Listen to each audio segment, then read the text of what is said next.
अज़ीज़ान निगरानी वक़ार, एक इंसान की जो जिंदगी होती है, चाहे वो औरत हो चाहे वो मर्द हो, इन दोनों की शुरुआत जो होती है, इनकी जिंदगी का जो अहम मकसद होता है वो होता है एक निकाह। क्योंकि एक निकाह के बगैर, चाहे वो मर्द हो या वो औरत हो, मर्द हो या औरत, एक निकाह के बगैर इनकी जिंदगी अधूरी हुआ करती है, इनकी जिंदगी मुकम्मल नहीं होती। इन दोनों की जिंदगी मुकम्मल जभी होगी जबकि इन दोनों का एक निकाह हो जाएगा। अब जब निकाह हो गया तो ये समझ लो इनकी जिंदगी जो अधूरी थी आज वो मुकम्मल हो गई। अज़ीज़ान निगरानी वक़ार, जैसा कि अभी ये भाई आई हुए, इसके अलावा लड़की है, अभी तक इनकी जो जिंदगी थी ये नामुकम्मल थी, नामुकम्मल यानी मुकम्मल से पहले ना लग गया ना, लेकिन अब निकाह हो गया तो अब ये ना हट गया और मुकम्मल रह गया, अब जिंदगी मुकम्मल हो गई। बेशक अज़ीज़ान निगरानी वक़ार, इसके अलावा मैं आपको बहुत अहम चीज बता दूं, इस दुनिया की जो शुरुआत होती है वो औलाद से नहीं होती। इस दुनिया की जो शुरुआत होती है ये औलाद से नहीं होती, न तो बेटे से शुरुआत होती है, न बेटी से शुरुआत होती है, और न पोती से शुरुआत होती है, न किसी मंत्री से शुरुआत होती है। इनकी जो इंसानी जो जिंदगी है वो सबसे पहले अगर शुरुआत होती है तो एक मर्द और एक औरत से इनकी शुरुआत होती है। बेशक अब कैसे होती है? सबसे पहले नबी अल्लाह रब्बुल इज्जत ने हजरत आदम अलैहिस्सलाम को पैदा फरमाया। बेशक और जब आदम को पैदा फरमाया तो उनका निकाह एक औरत से हुआ जिनका नाम हजरत हव्वा, जिन्हें हव्वा कहा जाता है। इन दोनों का निकाह हुआ, यानी आदम की जिंदगी भी उस वक्त अधूरी थी, लेकिन जब हव्वा के साथ निकाह हुआ तो आदम की जिंदगी भी मुकम्मल हो गई, मुकम्मल। और जब मुकम्मल हुई तब इनसे औलाद पैदा होना शुरू हुआ।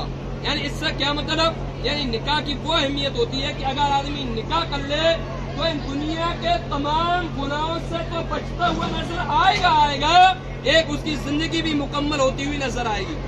अज़ीज़ान निगरानी वक़ार, आज अगर हम निकाह कर लेते हैं तो ये समझ लीजिए आज हम हराम कारियों से बचेंगे।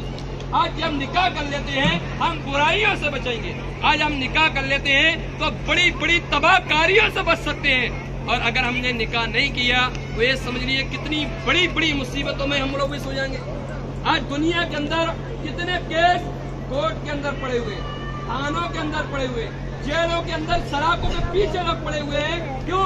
बगैर निकाह के ऐसे ऐसे जुर्म साबित हो जाते हैं, बगैर निकाह के ऐसी ऐसी गलतियां हमसे सरजद हो जाती हैं, ऐसी ऐसी बड़ी बड़ी गलतियां हम कर बैठते हैं जो गलती हमें हरगिज़ नहीं करना चाहिए, वो गलती हो जाती है। और उसकी वजह सबसे बड़ी चीज क्या होती है? उसकी वजह होती है कि निकाह का ना होना।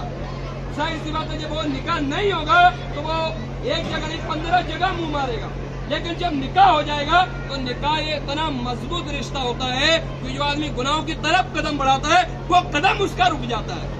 इसलिए निकाह की एक जरूरत ये भी चीज है कि तमाम बुराइयों से, एक तो अल्लाह के अजाब से तो बचेगा, अल्लाह के अजाब से बचेगा, और खास तौर से ये दुनिया भी अजाब से भी बच जाएगा। बेशक दुनिया में केस पड़े हैं, आज कहते हैं ऐसे केस पड़े हुए हैं, इस केस में फंसे हैं, इस केस में फंसे हैं, इन तमाम चीजों की वजह। और तीसरी जो भी हमारे भाई ने कहा, मौलाना साहब, जो भी आप निकाह में कहते हो कि महर मुतलक 11,786 रुपए अलावा नानो नफका व सुकना, इसका क्या मतलब होता है ये जरूर बयान कर दीजिए अपने निकाह में, अपने बयान में ये वाज़ेह कर दीजिएगा कि ये नान नफका व सुकना का क्या मतलब होता है।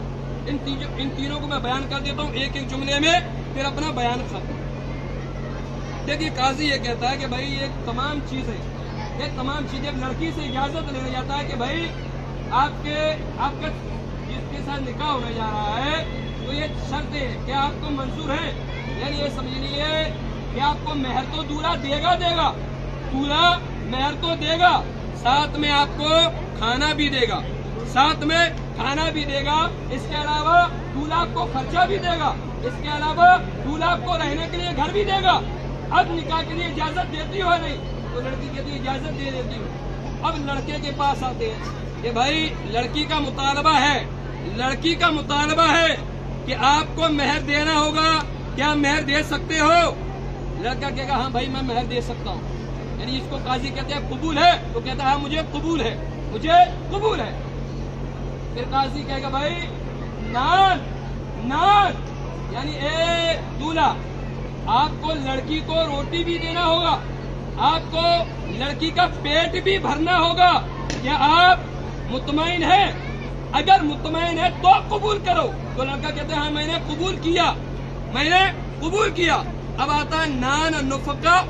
نفقہ، اب یہ نفقہ کیا معاملہ ہے؟